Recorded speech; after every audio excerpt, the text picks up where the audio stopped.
Good afternoon, everyone.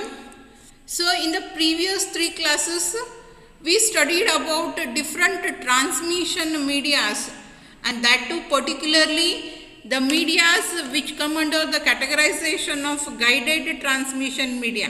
Guided ಅಂತ ಯಾಕೆ ಕರಿತೀವಿ ಅಂತಂದ್ರೆ ಅಲ್ಲೇ ಡೇಟಾ ಟ್ರಾನ್ಸ್ಫರ್ ಆಗಲಿಕ್ಕೆ ಒಂದು ಫಿಕ್ಸ್ಡ್ ಪಾತ್ ಇರ್ತೈತಿ. There will be a guideline about how the data has to go ahead. ಮುಂದೆ ಯಾವ ರೀತಿ ಹೋಗಬೇಕು ಅನ್ನೋದಕ್ಕೆ ಫಿಕ್ಸ್ ಆಗಿ ಫಿಸಿಕಲ್ ಲೇಔಟ್ ಇರ್ತೈತಿ. The connections will be established prior. There will be a physical connection between different systems and that connection helps the data to move forward. ಅದಕ್ಕೆ ಅದನ್ನು ನಾವೇನಂತ ಕರಿತೀವಿ, ಗೈಡೆಡ್ ಟ್ರಾನ್ಸ್ಮಿಷನ್ ಮೀಡಿಯಾಸು ಅಂತ ಕರಿತೀವಿ. And in that we studied 3 examples. One is twisted pair, the second one is coaxial cable, and then finally the optical fiber. ಮೂರು examples ಅನ್ನು study ಮಾಡಿದ್ವಿ. Now we have to move towards the unguided transmission medias, and in that also you have 3 examples. One is radio, microwave and infrared. Why do we call it as unguided? Because there will be no direction specification for data that is moving. Transfer ಆಗುವಂಥ ಡೇಟಾಗ ಇದೇ ರೀತಿ ಹೋಗಬೇಕು, next ಇಲ್ಲಿಗೆ ಹೋಗಬೇಕು ಅನ್ನೋದನ್ನು ಹೇಳಲಿಕ್ಕೆ ಯಾವುದೇ ರೀತಿಯಾದಂಥ ಕಂಡಕ್ಟರ್ ಅಲ್ಲಿ ಇರಂಗಿಲ್ಲ. There will not be any conduit which carries the data from one place to another place. ಒಂದು ಕಡೆಯಿಂದ ಇನ್ನೊಂದು ಕಡೆಗೆ ತಗೊಂಡು ಹೋಗಲಿಕ್ಕೆ ಫಿಸಿಕಲ್ ಕನೆಕ್ಷನ್ಸು ಇರಂಗಿಲ್ಲ. It is through the air the data will be travelling, and that air ಒಳಗಡೆನೆ ನಿಮಗೆ ನೀವು ಸ್ಪೆಕ್ಟ್ರಮ್ಮು ಅಂತ ಹೇಳಿ ಕೇಳಿರ್ಬೋದು. I hope you have heard the word spectrum. Electromagnetic spectrum ಅಂತ ಹೇಳಿ ಬರ್ತೈತಿ, ಕೇಳಿರಲ್ಲ ಎಲ್ಲರೂ? Have you heard the word electromagnetic spectrum? Yes or no? Have you heard the word electromagnetic spectrum? Okay. So ಆ ಎಲೆಕ್ಟ್ರೋಮ್ಯಾಗ್ನೆಟಿಕ್ ಸ್ಪೆಕ್ಟ್ರಮ್ನಾಗ ಫ್ರೀಕ್ವೆನ್ಸಿನ ಡಿವೈಡ್ ಮಾಡ್ಯಾರ. ಪ್ರತಿಯೊಂದು ರೇಂಜಿಗೂ ಏನು ಕೊಟ್ಟಾರ, they have allocated a name. Alpha, beta, gamma, radio, infrared, right? So there are many ranges that have been divided, and each range spectrum ಒಳಗನೆ divisions ಮಾಡಿ ಅದನ್ನು ಏನು ಮಾಡ್ಯಾರ, ನೇಮ್ ಅಸೈನ್ ಮಾಡ್ಯಾರ. Right? So depending upon which particular frequency range is being used for the transmission of data, it has been classified as 3. More ranges in nim study gi kottara. One is radio waves, another one is microwave, and the third one is infrared. Microwave, radio wave, amele infrared wave. So what is the difference between, or what are the characteristics of the data that is going to travel? ಈ particular range ಒಳಗೆ travel ಆಗಬೇಕಾದ್ರೆ ಏನು conditions apply ಆಗ್ತಾವೆ, ಇಲ್ಲಿ ಏನು ಅದಾವು, ಆಮೇಲೆ ಇಲ್ಲಿ ಏನು ಅದಾವು. So will study the characteristics are what we call it as a features of each of these frequency ranges. First will start our study with the radio waves. ಇಲ್ಲಿ ಲಿಸ್ಟ್ ಮಾಡಿಕೊಟ್ಟೈತೆ ನೋಡ್ರಿ. These are the characteristics of radio waves. First one is the range which is allocated for radio waves is between 3 kilohertz and 1 gigahertz. 1 gigahertz ದಿಂದ 3 kilohertz ತನಕ ನಿಮಗೆ available ದೊಡ್ಡದೊಂದು spectrum ಇದೆ. It has been divided. ಅದರೊಳಗೆ ಒಂದು particular ಪೋರ್ಷನ್ನಿಗೆ ನಾವೇನಂತ ಕರಿತೀವಿ, radio wave ಬಗ್ಗೆ ಕೊಟ್ಟಿರುವಂಥ ಫ್ರೀಕ್ವೆನ್ಸಿ ರೇಂಜು ಎಷ್ಟದ ಅದು range? It is from 3 kilohertz to 1 gigahertz. One thing. And next one is, it is the rays that are travel in the radio waves are omnidirectional. Omnidirectional in the sense many, they can travel in any. ಹಿಂಗೆ ಹೋಗಬೇಕು ಅಂತ ಹೇಳಿ ಕೊಟ್ಟಿಲ್ಲ. The data that is being sent from here may go this way, or it may go this way, or it may travel this way. ಒಂದೇ ಕಡೆಯಿಂದ data ಹೋಗೈತಿ ಅಂತಂದ್ರೂ ಕೂಡ first bit packet ಒಂದು ಕಡೆಯಿಂದ ಹೋಗ್ಬೋದು, ಸೆಕೆಂಡ್ ಒಂದು ಕಡೆ, ಥರ್ಡ್ ಒಂದು ಕಡೆ, ಫೋರ್ತ್ ಮತ್ತೊಂದು ಡೈರೆಕ್ಷನ್ದಿಂದ. ಈ ರೀತಿಯಾಗಿ Omni directional in the sense it takes multiple paths, ಬೇರೆ ಬೇರೆ ಡೈರೆಕ್ಷನ್ಸ್ ಥ್ರೂ ಏನಾಗ್ತೈತಿ ಅದು ಹೋಗ್ತೈತಿ. It is not unidirectional. It is not unidirectional. and because of that there will be a delay. ಕೆಲವೊಂದ್ಸರಿ ಏನಾಗ್ತೈತಿ, ನೀವು ಸಮೀಪದ ಹಾದಿ ತಗೊಂಡ್ರಿ ಅಂತಂದ್ರೆ ಜಲ್ದಿ ಹೋಗ್ಬಿಡ್ತೀರಿ, ಸ್ವಲ್ಪ ದೂರ ಸುತ್ತಾಯ್ತು ಬರುವಂಥ ಹಾದಿದಿಂದ ಹೋದ್ರಿ ಅಂತಂದ್ರೆ ಲೇಟಾಗಿ ಹೋಗ್ಬಿಡ್ತೀರಿ. And because of that there may be the delay in the packet that is being received. ಒಂದು ಜಲ್ದಿ ಬರ್ತೈತಿ, ಇನ್ನೊಂದು ಲೇಟಾಗಿ ಬರ್ತೈತಿ. ಕೆಲವೊಂದ್ಸರಿ ಫಸ್ಟ್ ಡೇಟಾ ಸೆಕೆಂಡ್ ಬರ್ಬೋದು, ಸೆಕೆಂಡ್ ಡೇಟಾ ಫಸ್ಟಿಗೆ ಬರ್ಬೋದು. ಅಂದರೆ ಸಿಕ್ವೆನ್ಷಿಯಲ್ ವೇ ಒಳಗೆ ಡೆಸ್ಟಿನೇಷನ್ ಒಳಗೆ ರೀಚ್ ಆಗಂಗಿಲ್ಲ. They are going to have a variations in the time that they reach destination. ಆಮೇಲೆ ಇಲ್ಲಿ ಸೆಂಡರ್ ಮತ್ತು ರಿಸೀವರು ಒಂದೇ ಲೈನ್ ಒಳಗೆ ಇರಬೇಕು ಅನ್ನುವಂಥ ಕಂಡೀಷನ್ನು ಇಲ್ಲ. They can be placed anywhere. Sender ಇಲ್ಲಿದ್ರೆ ರಿಸೀವರ್ ಇಲ್ಲಿರ್ಬೋದು. ಒಂದೇ ಲೈನ್ ಒಳಗೆ ಪ್ರೆಸೆಂಟ್ ಇರಬೇಕು, ಇಬ್ರು ಸೇಮ್ ಡೈರೆಕ್ಷನ್ ನೋಡಿದ ತಕ್ಷಣ ಹಿಂಗೆ ಅಲೈನ್ಡ್ ಇರಬೇಕು ಸೆಂಡರು ಮತ್ತು ರಿಸೀವರು ಅಂತ ಹೇಳಿಲ್ಲ. They may be located anywhere. And next you have is penetrate walls ಅಂತ ಹೇಳದ. ಪೆನೆಟ್ರೇಟ್ ವಾಲ್ವ್ ಅಂತಂದ್ರೆ ಏನು? It the signals are the rays can pass through the walls. ಅದಕ್ಕೆ ನಾವೇನಂತೇವೆ ಪೆನೆಟ್ರೇಟಿಂಗ್ ಅಂತ ಕರಿತೇವೆ. ಪೆನೆಟ್ರೇಟ್ ಅಂದರೆ ಇದನ್ನು ಹಾಯ್ದು ಹೋಗೋದಕ್ಕೆ ಪೆನೆಟ್ರೇಷನ್ ಅಂತ ಕರೀತಾರೆ.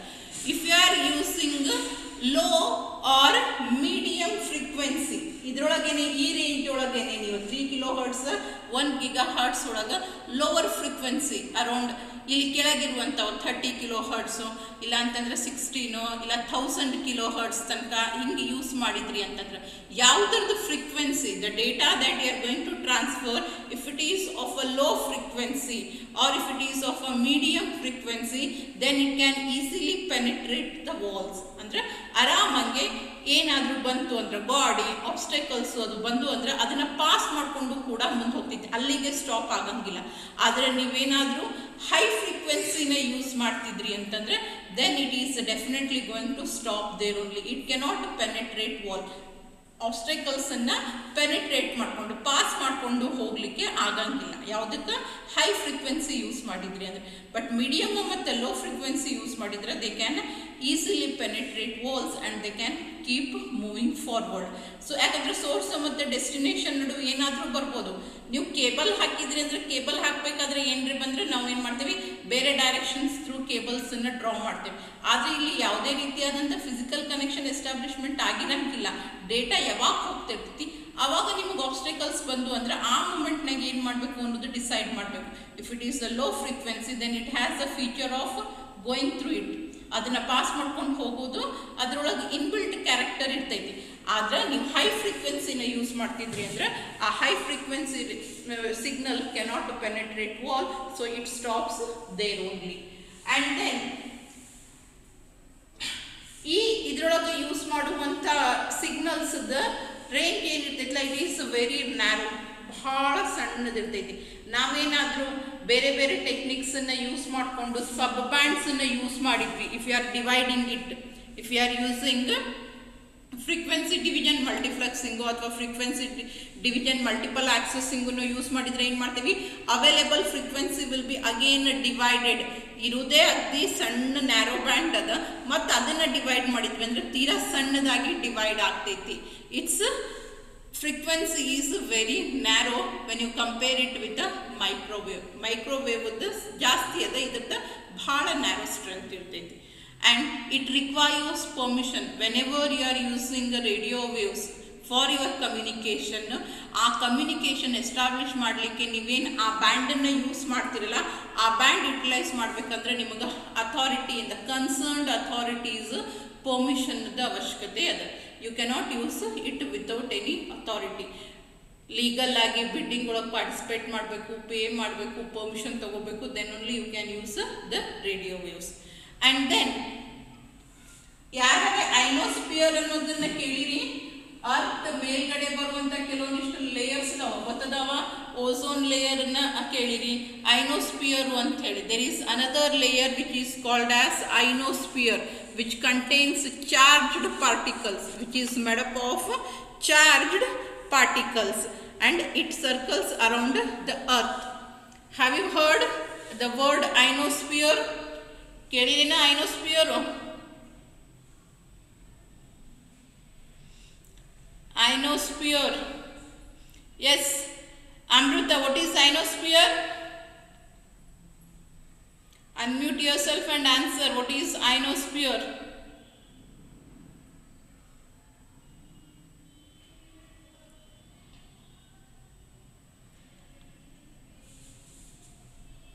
Amrita, give the answer. What is ionosphere?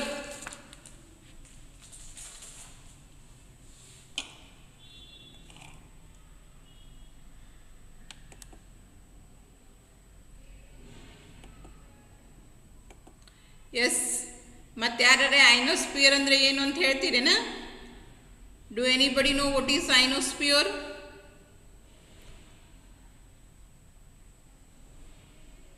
ಈಗ ಕಲಿಯಾಕತ್ತಿದ್ದೇ ಗೊತ್ತಿಲ್ಲ ರೀ, ಹಿಂದಿಂದೆಲ್ಲ ಕೇಳಿದ್ರೆ ನಾವೇನು ಹೇಳೋಣಂತಂದ್ರೆ, ಹೌದಾ ಇಲ್ಲ?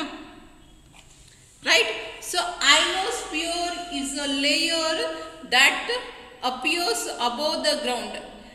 ಗ್ರೌಂಡ್ ಬಿಟ್ಟು ಮೇಲ್ಗಡೆಗೆ at an height of around 100 ದಿಂದ 500 ಕಿಲೋಮೀಟರ್ಸ್ ತನಕ ಅರ್ಥದ ಸರ್ಫೇಸ್ ಬಿಟ್ಟು 100 ರಿಂದ 500 ತನಕ ಒಂದು ಲೇಯರ್ ಎಕ್ಸಿಸ್ಟ್ ಆಗ್ತೈತಿ, which is called as ionosphere. And it is made up of charged particles. ಏನಾದವ? ಚಾರ್ಜ್ಡ್ ಪಾರ್ಟಿಕಲ್ಸ್ ದಿಂದ ಮಾಡಿರುವಂಥ, ಅಂದರೆ ಕನ್ಸ್ಟ್ರಕ್ಟ್ ಆಗಿರುವಂಥ, ಅದೇನು ಯಾರು ಮಾಡುವೈದಲ್ಲಿ ಇಟ್ಟಿಲ್ಲ. that particular layer contains charged particles. And whenever you are transferring the data in the form of signals ನಾವೇನು ಅದನ್ನು ಟ್ರಾನ್ಸ್ಫರ್ ಮಾಡ್ತೀವಿ. ಟ್ರಾನ್ಸ್ಫರ್ ಮಾಡಬೇಕಾದ್ರೆ if at all you are using very high and high frequency for transmitting your data, high frequency ಅಥವಾ very high ಅಂದರೆ around 1 GHz ಅದು ಫ್ರೀಕ್ವೆನ್ಸಿನ use ಮಾಡಿಕೊಂಡು data transfer ಮಾಡ್ಲಿಕ್ಕತ್ತಿದ್ರಿ ಅಂತಂದ್ರೆ ಆ ರೇಂಜ್ ಒಳಗೆ ಬರುವಂಥ ಫ್ರೀಕ್ವೆನ್ಸಿ ರೇಂಜ್ ಒಳಗೆ ಬರುವಂಥ ಸಿಗ್ನಲ್ಸ್ ಏನಾಗ್ತಾವು, they are going to go and hit the ionosphere. ಅವೇನು ಮಾಡ್ತಾವು? This is your source and this is your destination. Consider you want to have a communication between two stations. ಇದು earth ಮೇಲೆ ಇರ್ತಾವೆ communication. ಒಂದು ಇಲ್ಲೈತಿ, ಇನ್ನೊಂದು ಇಲ್ಲೈತಿ. ಭೂಮಿ ಮೇಲೆ ಎರಡು ಕಡೆ ಬೇರೆ ಬೇರೆ ಲೊಕೇಶನ್ ಒಳಗೆ ಲೊಕೇಟೆಡ್ ಅದಾವ ನಿಮ್ಮ ಸೋರ್ಸು ಮತ್ತು destination, right? And the data is being transmitted here. ಈ ಡೇಟಾನ ಟ್ರಾನ್ಸ್ಫರ್ ಮಾಡಲಿಕ್ಕೆ ನಾವೇನು ಸಿಗ್ನಲನ್ನು ಯೂಸ್ ಮಾಡ್ತೇವಲ್ಲ, ಅದು ಸಣ್ಣದು, ಮೀಡಿಯಮ್, ಲೋ ಅಥವಾ ವೆರಿ ಲೋ ಫ್ರೀಕ್ವೆನ್ಸಿ ಇತ್ತು ಅಂತಂದ್ರೆ ನಾರ್ಮಲ್ ಅರ್ಥದ curvature ಏನಿರ್ತೈತಲ್ಲ, and I hope you all know earth is not straight, it is in a oval shape. So ಈ ರೀತಿಯಾಗಿ ಏನಾಗ್ತೈತಿ, ಹೋಗಿ ಅರ್ಥ ಹೆಂಗದಲ್ಲ ಸೇಮ್ ಅದೇ ಪ್ಯಾಟರ್ನ್ನಾಗೇನೆ ಹೋಗಿ ಡೆಸ್ಟಿನೇಷನನ್ನು ರೀಚ್ ಆಗ್ತೈತಿ. ಅದೇ ನೀವು ಹೈ ಫ್ರೀಕ್ವೆನ್ಸಿ ಅಥವಾ ವೆರಿ ಹೈ ಫ್ರೀಕ್ವೆನ್ಸಿನ ಯೂಸ್ ಮಾಡಿ ಡೇಟಾ ಟ್ರಾನ್ಸ್ಫರ್ ಮಾಡಿದ್ರಿ ಅಂತಂದ್ರೆ then that particular signal will go and hit the ionosphere. ಈಗ ಹೋಗಿ ಅದಕ್ಕೆ ಬಡಿದ ತಕ್ಷಣ ಮತ್ತೇನಾಗುತ್ತೆ, ಅಲ್ಲಿಂದ ನೀವು ಏನೇ ನೋಡ್ರಿ ಸವಕಾಶಂಗೆ ಹೋಗಿ ಹಾಯ್ದಾಗ ಬೇರೆ ಆಗುತ್ತೆ. ಯಾವುದನ್ನಾದ್ರೂ ಎಲ್ಲರ ಹೋಗಿ ಜೋರಂಗೆ ಹಿಟ್ ಆದ್ರಿ ಅಂತಂದ್ರೆ ಅಷ್ಟೇ ಫೋರ್ಸ್ನಿಂದ ವಾಪಸ್ ಬರ್ತೀರಾ ಇಲ್ಲ?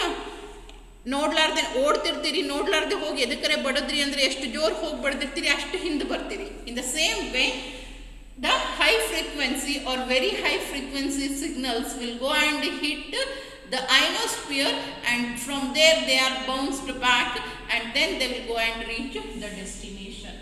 ಆಮೇಲೆ ಅಲ್ಲಿಂದ ಬಂದು ಡೆಸ್ಟಿನೇಷನ್ ಅನ್ನು ರೀಚ್ ಆಗ್ತಾವೆ. ಸೊ ಈ ರೀತಿಯಾಗಿ ಟ್ರಾವೆಲ್ ಆಗ್ತವೆ. If it is medium, low or very low frequency ಇತ್ತು ಅಂದರೆ ಅರ್ಥದ ಕರ್ವೇಚರ್ ಹೆಂಗದಲ್ಲ ಸೇಮ್ ಅದೇ ರೂಟ್ನಾಗೇ ಟ್ರಾವೆಲ್ ಆಗ್ಕೊಂತ ಹೋಗ್ತೈತಿ. This is all about radio waves. Is it clear? Tilita?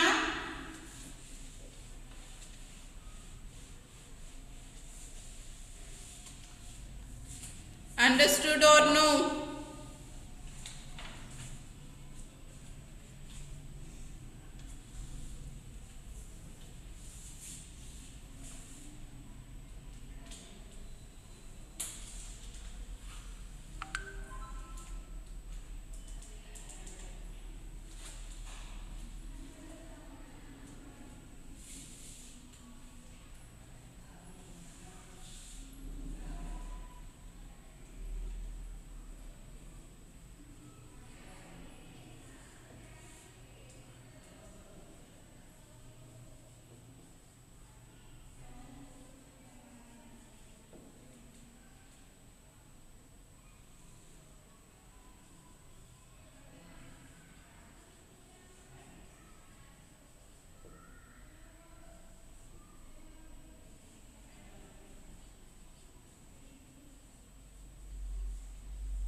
have is microwaves. As I said when I was explaining about the radio waves ಏನದಲ್ಲ size ಬಹಳ ಸಣ್ಣದೈತಿ. It is only 1 GHz narrow band ಕೊಟ್ಟಾರ. Where as for microwave you have a larger band 1 GHz ದಿಂದ 300 GHz ತನಕ assign ಮಾಡ್ಯಾರ. ಅಂತಂದ್ರೆ the band may be of 300 GHz. 300 ಪೂರ್ತಿ use ಮಾಡ್ಲಿಕ್ಕತ್ತಿದ್ರಿ ಅಂದ್ರೆ ನೀವು ಅದನ್ನು ಸ್ಲೈಸಸ್ ಮಾಡಿದಾಗ ಕೂಡ you are going to get a wide range of bands. The allocated range is 1 GHz to 300 GHz and it is unidirectional. ಎಲ್ಲರಿಗೂ ಯುನಿ ಅಂದ್ರೆ ಏನು ಅಂತ ಗೊತ್ತೈತಿ. ಸಿಂಗಲ್ ಗೆ ನಾವೇನಂತೀವಿ ಯುನಿಡೈರೆಕ್ಷನಲ್ ಅಂತ ಕರಿತೀವಿ. That means the data travels in a single direction. ನಾನು ಆಗ್ಲೇ ತೋರಿಸಿದ್ದೆ ಒಮ್ನಿ ಡೈರೆಕ್ಷನಲ್ ಅಂದ್ರೆ ಬೇರೆ ಬೇರೆ ಡೈರೆಕ್ಷನ್ಸ್ ಥ್ರೂ ಹೋಗ್ತೈತಿ, ಯಾವ್ದು ಬೇಕಾದನ್ನ ಫಾಲೋ ಮಾಡ್ಕೊಂಡು. ಇಲ್ಲಿ ಹಂಗಿಲ್ಲ, the data travels in a unidirection. And because of that, the sender and the receiving system must be aligned in a straight line. Line of sight ಅಂತ ಕರಿತೀವಿ. ಈಗ ನಾ ಇಲ್ಲಿ ನಿಂತೀನಿ ಅಂತಂದ್ರೆ ಎಕ್ಸಾಕ್ಟ್ ನನ್ನ ಕಣ್ಣು ಎಲ್ಲಿ ಹೋಗ್ತಿಲ್ಲ ಅಲ್ಲೇನೆ ಇನ್ನೊಂದು ಸಿಸ್ಟಮ್ ಅರೇಂಜ್ಡ್ ಇರಬೇಕು. That is what is called as line of site and microwaves follow line of site. ಇಲ್ಲೊಂದು ಟವರ್ ಅದ ಅಂದ್ರೆ ನೆಕ್ಸ್ಟ್ ಟವರ್ ಅದರ ಸ್ಟ್ರೇಟ್ ಲೈನ್ ಒಳಗೆ ಇರಬೇಕು. ಇಲ್ಲಿತ್ತು ಅಂತಂದ್ರೆ the debt cannot be transmitted. Sender, receiver, intermediate towers or which are called as transmitting devices should be aligned in a straight line. ಒಂದೇ line ಒಳಗ align ಆಗಿರಬೇಕು. ಅಂಡ್ ಅಲಾಂಗ್ ವಿತ್ ದಟ್ ಇನ್ನೊಂದು theory propose ಮಾಡ್ತಾರ ಅವ್ರು. ನಿಮ್ದು tower ಅಥವಾ base station height ಏನಿರ್ತೈತಲ್ಲ that is square. If at all 4 is the height, 4 meters ನಿಮ್ದು ಬೇಸ್ ಸ್ಟೇಷನ್ ಅದ ಹೈಟ್ ಇತ್ತು ಅಂದ್ರೆ 4 square. That is 4 into 4 is 16. 16 meters away the other base station can be placed and it should be in a line of sight. And along with that, even for using this particular band, ಈ microwave then 1 GHz to 300 GHz the frequency range ಅದಲ್ಲ, ಅದನ್ನು use ಮಾಡಬೇಕಂದ್ರೂ ಕೂಡ ನಮಗೆ permissions ಬೇಕು. Concerned authorities permission ಅನ್ನ ತಗೋಬೇಕು. Just a minute. We have routine at 1 o'clock. Okay. So only 10 minutes left. So we can wait before.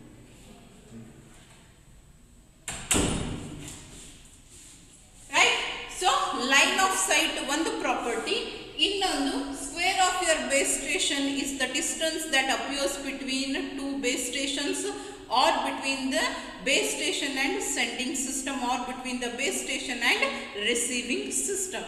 And then in whatever frequency range the data may be, it cannot penetrate walls. Radio waves naga low ಮತ್ತು medium range wall ಅನ್ನು penetrate ಮಾಡ್ಕೊಂಡು ಹೋಗುವಂಥ characters present ಇತ್ತು.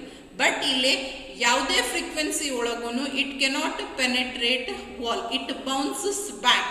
and because of that it suffers a multipath fading. It suffers a multipath fading. What is that multipath fading? See here, the data is traveling. Data travel ಆಗ್ಲಿಕ್ಕತ್ತೈತಿ. First packet ಹೊಂಟೈತಿ, ಅದ್ರ ಹಿಂದೆ second packet ಇರ್ತೈತಿ. Even though they are following line of sight, but ಅವು connections ಇರಂಗಿಲ್ಲ ಅನ್ನೋ ಕಾರಣಕ್ಕೆ exact ಆಗಿ ಒಂದ್ರ ಹಿಂದೆ ಒಂದು ಇರಂಗಿಲ್ಲ. ಅದೇ ರೇಂಜ್ ಒಳಗೆ ಲೈನ್ ಆಫ್ ಸೈಟ್ ಅಂದ್ರೆ ಒಂದು ಇಲ್ಲಿ ಹೋಗ್ತಿರ್ತೈತಿ, ಇನ್ನೊಂದು ಇಲ್ಲಿ ಹೋಗ್ತಿರ್ತೈತಿ, ಮತ್ತೊಂದು ಬಾಜುಗೆ ಹೋಗ್ತಿರ್ತೈತಿ. ಯಾಕಂದ್ರೆ ಫ್ರೀಕ್ವೆನ್ಸಿ ಅಲೋಕೇಟೆಡ್ ಏನದಲ್ಲ ದೊಡ್ಡ ಬ್ಯಾಂಡ್ನಾಗ ಕೊಟ್ಟಾರ. ಓಕೆ, ಫಸ್ಟ್ ಡೇಟಾ ಹೊಂಟೈತಿ, ಸೆಕೆಂಡ್ ಹೊಂಟೈತಿ, ಥರ್ಡ್ ಹೊಂಟೈತಿ. ಫಸ್ಟ್ ಸ್ವಲ್ಪ ದೂರ ಹೋಗೋದಕ್ಕೆ ನಡುವೊಂದೇನೋ ಆಬ್ಸ್ಟೆಕಲ್ ಬಂತು. And because it does not have a feature of penetrating walls, it hits and bounces back. ಹೋಗಿ ಬಡಿದ ತಕ್ಷಣ ಹಿಂದೆ ಬರ್ತೈತಿ, ಮುಂದೆ ಹೋಗಂಗಿಲ್ಲ. ಯಾಕಂದ್ರೆ ಅದಕ್ಕೆ ಪೆನೆಟ್ರೇಟ್ ಮಾಡ್ಕೊಂಡು ಹೋಗೋದು ಕೆಪಾಸಿಟಿ ಇಲ್ಲ. ಅದೇ ಸೆಕೆಂಡ್ ಡೇಟಾ ಟ್ರಾವೆಲ್ ಆಗ್ಲಿಕ್ಕತ್ತಿದ್ದು ಆರಾಮಾಗೆ ಮುಂದೆ ಹೋಗ್ಬಿಡ್ತೈತಿ. ಆರಾಮಾಗಿ ಏನಾಗ್ತೈತಿ, ಮುಂದೆ ಹೋಗ್ತೈತಿ. ಸೊ ಸೆಕೆಂಡ್ ಡೇಟಾ ಮುಂದೆ ಹೋಗೈತಿ, ಫಸ್ಟ್ ಡೇಟಾ ಹಿಟ್ ಆಗಿ ವಾಪಸ್ ಬಂತು. ಆ್ಯಂಡ್ ದೆನ್ ಸ್ಲೈಟ್ ಆಗಿ ಚೇಂಜ್ ಮಾಡಿಕೊಂಡು ಡೈರೆಕ್ಷನ್ಸನ್ನ it goes on. So second data reaches first and first data reaches later. ಅಥವಾ ಫಸ್ಟ್ ಡೇಟಾ ಬಂದಿಲ್ಲ ಅಂತ ಹೇಳಿ ನಾವೇನು ಮಾಡ್ತೀವಿ, ಮತ್ತೊಂದು ಸರಿ ಫಸ್ಟ್ ಪ್ಯಾಕೆಟನ್ನು ಕಳಿಸ್ತೀವಿ. multiple packets may be arriving at the destination, or sometimes the data goes and reaches at a late period, delayed ಆಗಿ ಹೋಗಿ ಮುಟ್ತೈತಿ. ಅದನ್ನು ನಾವೇನಂತ ಕರಿತೀವಿ ಮಲ್ಟಿಪಾತ್ ಫೇಡಿಂಗು ಅಂತ ಹೇಳಿ ಕರೀತಾರೆ. ಇಲ್ಲದ ನೋಡಿ definition. Some waves may be refracted off low-lying atmospheric layers and may take slightly longer to arrive than the direct waves. ಯಾವ ಡೈರೆಕ್ಟ್ ಆಗಿ ಟ್ರಾವೆಲ್ ಆಗ್ಲಿಕ್ಕತ್ತಾವು, ಜಲ್ದಿ ಹೋಗ್ತಾವು, ಯಾವ ಹೋಗಿ ಹಿಟ್ ಆಗ್ತಾವೆ, ಯಾಕಂದ್ರೆ ಆಬ್ಸ್ಟ್ರಕಲ್ಸನ್ನು ಪೆನೆಟ್ರೇಟ್ ಮಾಡ್ಕೊಂಡು ಹೋಗೋ ಕೆಪಾಸಿಟಿ ಇಲ್ಲ. Those which hit and refract back, refraction ಗೊತ್ತೈತಿ ನಿಮಗೆ, ಯಾವುದು ಹಿಟ್ ಆಗಿ ವಾಪಸ್ ಬರ್ತಾವು ಅವು ಮತ್ತೆ ಚೇಂಜ್ ಮಾಡಿಕೊಂಡು ಹೋಗಬೇಕಾಗ್ತೈತಿ. And because of that they will arrive out of phase with the direct waves and thus cancel the signal. This effect is called multipath fading, and this occurs in the microwaves. This is what is called as the characteristics of microwaves. And then finally you have is infrared waves. Idar explanation enu bhala illa. Infrared waves are the third category of unguided transmission medium. They does not require any permission. ಯಾವುದೇ authorities ಇಂದ permission ಅವಶ್ಯಕತೆ ಇಲ್ಲ. ಯಾಕಿಲ್ಲ ಅಂತಂದ್ರೆ they can travel very short distance, ಅಗದಿ ಕಡಿಮೆ ಡಿಸ್ಟೆನ್ಸನ್ನು travel ಮಾಡೋದಕ್ಕೆ ಅವಕ್ಕೆ ಕೆಪಾಸಿಟಿ ಅದ. It's just it even cannot penetrate the glass walls, ಹೋಗಲಿ ಗ್ಲಾಸನ್ನು ಕೂಡ ಪೆನೆಟ್ರೇಟ್ ಮಾಡ್ಕೊಂಡು ಹೋಗುವಂಥ ಕೆಪಾಸಿಟಿನ ಅದಕ್ಕೆ ಕೊಟ್ಟಿಲ್ಲ. ಇನ್ಫ್ರಾರೆಡ್ನ ಯೂಸ್ ಮಾಡೋದೇ ಯೂಸ್ ಮಾಡ್ತೀವಿ ನಾವು ಅಂತಂದ್ರೆ it is used in remote controls. ನಿಮ್ಮ ಟಿ ವಿ ರಿಮೋಟ್ ಕಂಟ್ರೋಲ್ಸ್ ಇರ್ಬೋದು, ಇಲ್ಲ ಅಂತಂದರೆ ಇವಾಗ ಇವನ್ ಲೈಟು ಫ್ಯಾನಿಗೂ ರಿಮೋಟ್ ಕಂಟ್ರೋಲ್ಸ್ ಬಂದವು, ಅಲ್ಲಿ ಇರ್ಬೋದು, right. Automatic car door opening ಬಂದಿತ್ತಲ್ಲ ಅಲ್ಲಿ ಇರ್ಬೋದು. So this is being used there. And ಇದ್ರದ್ದು ಫ್ರೀಕ್ವೆನ್ಸಿ ರೇಂಜ್ ಅದೆಲ್ಲ ಭಾರಿ ಹೈ ಅದ, but travel it cannot travel more distance. The frequency range of this particular is 300 gigahertz to 400 gigahertz. The allocated frequency is 300 gigahertz to 400 terahertz. But it cannot penetrate walls, neither it can penetrate even the glass medium also. Even glass medium nu kuda penetrate ಮಾಡ್ಕೊಂಡು ಹೋಗೋ capacity ಈ particular ಸಿಗ್ನಲ್ಸಿಗೆ ಇರಂಗಿಲ್ಲ. And because of that, as it cannot travel longer distance, neither it can penetrate anything. So because of that ನಾವು ಇದನ್ನ ಸಣ್ಣ applications ನಾಗ use ಮಾಡ್ಕೊಂತೀವಿ. It is being used in a applications that do not affect anything. ಎನ್ವಿರಾನ್ಮೆಂಟಿಗೂ effect ಇರಂಗಿಲ್ಲ ಅಥವಾ ಬೇರೆ ಯಾವುದಕ್ಕೂ ಎಫೆಕ್ಟ್ ಮಾಡಂಗಿಲ್ಲ ಅನ್ನೋ ರೀಸನ್ನಿಗೆ ಇದನ್ನು ಏನದಲ್ಲ ಯೂಸ್ ಮಾಡಲಿಕ್ಕೆ ನಮಗೆ ಯಾವುದೇ ರೀತಿಯಾದಂಥ ಪರ್ಮಿಷನ್ಸ್ದ ಅವಶ್ಯಕತೆ ಇಲ್ಲ. You cannot use it, you can use it directly without any concerned authorities permission. This is all about the microwaves.